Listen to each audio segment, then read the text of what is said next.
અમેરિકાના રાષ્ટ્રપ્રમુખ Donald Trump તેમના બીજા કાર્યકાળમાં પહેલીવાર જ વિદેશ પ્રવાસે ગયા છે.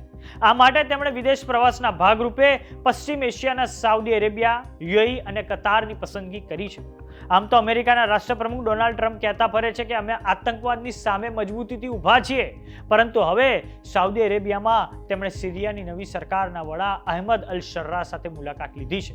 સાથે સિરિયા પર તમામ પ્રતિબંધો હટાવવાની જાહેરાત પણ તેમણે કરી છે. નમસ્કાર, જમાવટ સાથે હું છું પાર્થ.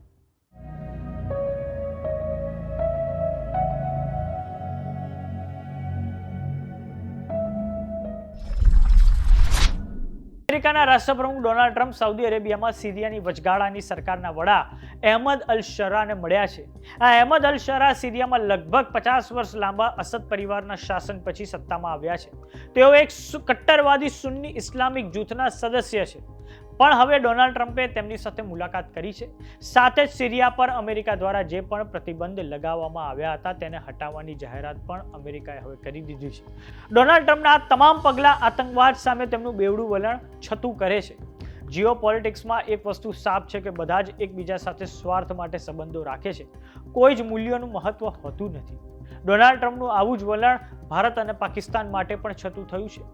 આપને જાણીને નવાઈ થશે કે 9/11 હુમલાનો મુખ્ય સૂત્રધાર ઓસામા બિન લાદેન પાકિસ્તાનના એબોટાબાદમાં છુપાયેલો હતો.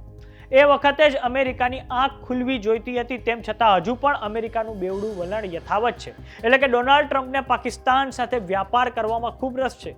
આ જ અમેરિકાએ એક તરફ 9/11ના હુમલા પછી અફઘાનિસ્તાનમાં ઓપરેશન એન્ડ્યોરિંગ ફ્રીડમ લોન્ચ કર્યું હતું. આ પછી ઇરાકમાં ઓપરેશન ઇરાકી ફ્રીડમ લોન્ચ કર્યું હતું. હવે આ જ અમેરિકા પાકિસ્તાન સાથે વ્યાપારિક સંબંધો મજબૂત કરવા તૈયાર થયું છે. એટલું જ નહીં, તે ભારત અને પાકિસ્તાન વચ્ચે જબરજસ્તી સમાધાન કરાવવા માંગે છે. આપણે એ પણ ના ભૂલવું જોઈએ કે આ જ અમેરિકા અને પશ્ચિમી દેશોએ ઇન્ટરનેશનલ મોનિટરી ફંડ થકી એક સહાય પાકિસ્તાન માટે મંજૂર કરાવી દીધી છે. તો આ બેવડું વલણ નથી તો શું છે? તમે જે આતંકવાદની સામે લડાઈ લડો તે ખરો આતંકવાદ, અને બીજા દેશોની આતંકવાદ સામેની લડાઈ ખોટી. હવે આ વલણ નહીં ચાલે. આમ ડોનાલ્ડ ટ્રમ્પે સિરિયાની વચગાળાની સરકારના વડા અહેમદ અલ શર્રા સાથે મુલાકાત લીધી છે. વાત કરીએ સિરિયાની, તો ડિસેમ્બર 2024માં સિરિયામાં બશર અલ અસદના શાસનનો અંત આવ્યો હતો. તેઓ ભાગીને રશિયા જતા રહ્યા હતા. તેમને મુખ્યત્વે રશિયા અને ઈરાનનું સમર્થન પ્રાપ્ત હતું, પરંતુ એસટીએસ એટલે કે હયાત તહરીર અલ શામના વડાએ તુર્કીની મદદથી સિરિયામાં સત્તા પલટો હાથ ધર્યો હતો.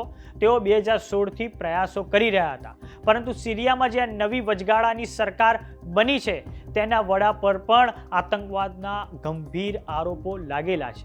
અને હવે આ જે નવી સરકાર બની છે તેનાથી સિરિયાની જે લઘુમતી કોમો છે, જેમ કે અલવાઇટ કોમ છે, જેમ કે કુર્દિશ લોકો છે, તેમના અધિકારો પર ખૂબ મોટું જોખમ તોડાઈ રહ્યું છે.